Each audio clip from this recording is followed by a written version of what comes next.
नमस्कार। देखिए, हम सब अपने जीवन में मोटिवेशन चाहते हैं। जब भी हम डाउन फील करते हैं तो हमें किसी ऐसी चीज की आवश्यकता होती है जो हमारी भावनाओं को ट्रिगर करे और हमें अपना काम करने या अपने लक्ष्य की दिशा में आगे बढ़ने के लिए प्रेरणा दे।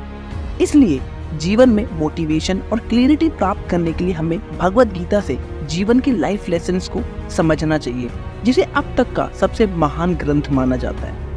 भगवत गीता सिर्फ एक संत द्वारा लिखा गया ग्रंथ नहीं है, ये वास्तव में भगवान कृष्ण और उनके सबसे अच्छे दोस्त या शिष्य अर्जुन के बीच की वास्तविक बातचीत है। जब युद्ध के मैदान में अर्जुन हताश हो गए, युद्ध करने के लिए तैयार नहीं थे, वे परिवार के सदस्यों के खिलाफ युद्ध के फैसले से दुखी थे, उस समय भगवान कृष्ण ने अर्जुन को भगवत गीता सुनाई। भगवत गीता ने अर्जुन को जीवन में उनके उद्देश्य, सेल्फ रियलाइजेशन, धर्म के अनुसार क्या सही क्या गलत है, हम कौन है, हमारा कर्म क्या है आदि के बारे में गहराई से स्पष्टता दी, जिसके कारण अर्जुन बिना डिमोटिवेट हुए भगवान कृष्ण के मार्गदर्शन में अपना कर्तव्य निभाए। भगवत गीता के सभी लेसन्स को एक वीडियो में समेटना कठिन है, लेकिन मैं इस वीडियो में आपको भगवत गीता से जीवन के 5 सबसे महत्वपूर्ण लाइफ लेसन्स देने की पूरी कोशिश करूंगा।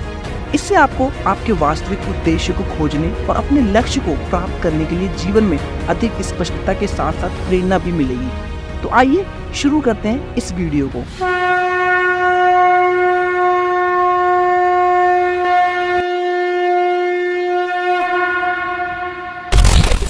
भगवत गीता के अनुसार यदि आप जीवन में कुछ हासिल करना चाहते हैं, लेकिन उसके लिए एक्शंस लेने के बजाय यदि आप वह जिम्मेदारी भगवान या अपनी किस्मत पर डाल देते हैं और आप सोचते हैं कि भगवान मुझे हर स्थिति में बचाए और बिना किसी प्रयास की मेरे लक्ष्य को प्राप्त करने में मेरी मदद करे, तो इस प्रकार के विचार आपको हमेशा खराब परिणाम और असफलता ही देंगे।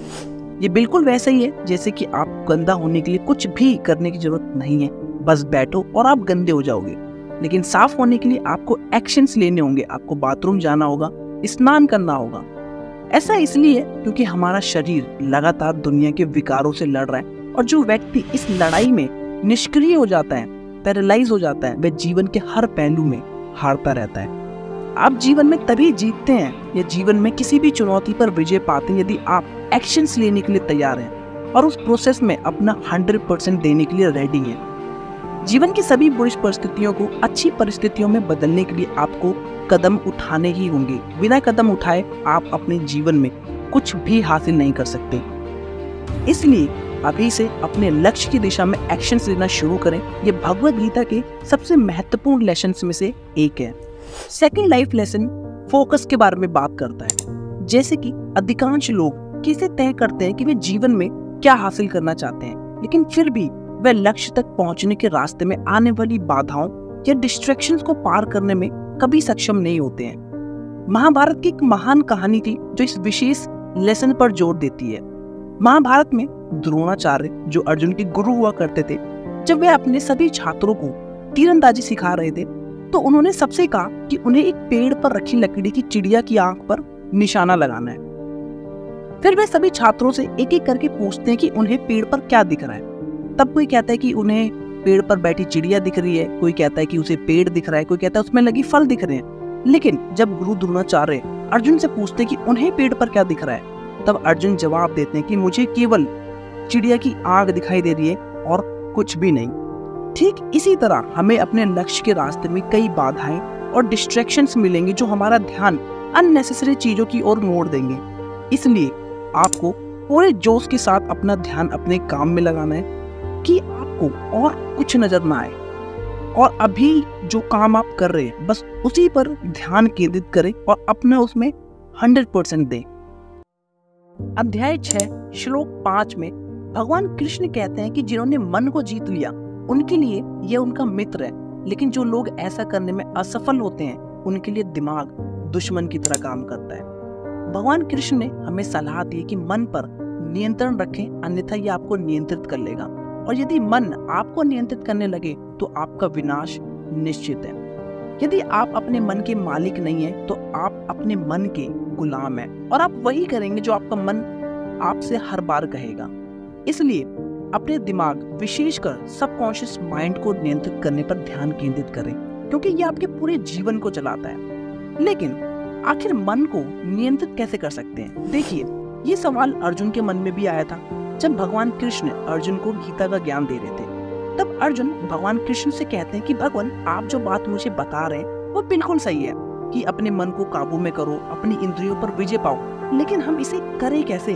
तब भगवान कृष्ण अर्जुन को कहते हैं कि मन को काबू करने का सिर्फ एक ही तरीका है और वो है अभ्यास, प्रैक्टिस। मन हमारा एक घोड़े की तरह चंचल है जो हर बार इधर से उधर उछलता रहता है, लेकिन अभ्यास ही एक ऐसा तरीका है जिससे आप अपने मन पर काबू पा सकते हैं। भगवत गीता का ये 4वां पार्ट वासना के बारे में बात करता है। भगवत गीता में वह सभी चीजें जो आपको आपके लक्ष्य से भटकाती हैं वासना कहलाती हैं। उदाहरण के लिए, यदि आपका लक्ष्य वजन कम करना और स्वस्थ बनना है, लेकिन आप सप्ताह में अक्सर चॉकलेट्स और मिठाइयाँ खाते हैं, इसका मतलब है कि आप उन चीजों को खाने के बाद जो आपको स्वाद मिल रहा है वह वासना है। यदि आपका लक्ष्य अच्छे अंक प्राप्त करना है, लेकिन आप समय समय पर सोशल मीडिया देखते रहते हैं, तो आप सोशल मीडिया पर मिलने वाले लाइक्स, नोटिफिकेशंस की लालसा कर रहे हैं। भगवान कृष्ण कहते हैं कि अगर आपको अपनी वासना खत्म करनी है तो सबसे पहले आपको अपनी इंद्रियों के संपर्क में आने वाली चीजों को नियंत्रित करने की आवश्यकता है। इंद्रिय मतलब मुंह, नाक, कान, आंख, इसे इंद्रिय कहते हैं, सेंसेस कहते हैं। जितनी अधिक बुरी चीजें आप अपने मुंह, आंख, कान में डालते हैं, उतनी ही अधिक बुरी चीजें आपके शरीर से बाहर आती हैं। इसलिए अच्छी बातें सुने, स्वस्थ भोजन खाएं, अच्छी चीजें देखें और जल्द ही आप अपने जीवन में एक बड़ा बदलाव देखेंगे। अध्याय 18 श्लोक 63 में भगवान कृष्ण अर्जुन से कहते हैं, मैंने तुम्हें गीता का सारा ज्ञान समझा दिया जो संसार के सभी रहस्यों से भी अधिक गुप्त है। इस पर गहराई से विचार करें और फिर तय करें कि आप करना क्या चाहते हैं। एक तरफ आपका कर्तव्य है, दूसरी तरफ डर और कायरता।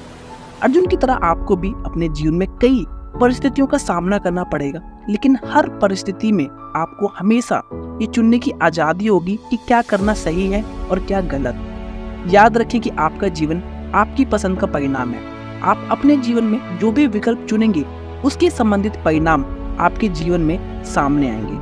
आप जीवन में क्या चुनना चाहते हैं ये आपके ऊपर डिपेंड करता है। सफलता या असफलता, समस्या या समाधान, आलस या अनुशासन। अपने आप से पूछें और एक बार जब आप ये विकल्प चुन लें उस पर काम करना शुरू कर दें। मैं इसे भगवत गीता का सबसे महत्वपूर्ण लेसन में से एक मानता हूँ। तो ये वीडियो यहीं खत्म होती है। होप आपको जरूर इस वीडियो से कुछ सीखने के लिए मिला होगा। जो भी बातें इसमें बताई गई हैं उसे जरूर अपनी लाइफ में इम्प्लीमेंट कीजिए। हाँ, एक बार में नहीं होगा, लेकिन धीरे धीरे कोशिश करेंगे तो एक दिन जरूर होगा। जल्द मिलेंगे अगली वीडियो में। बहुत बहुत धन्यवाद।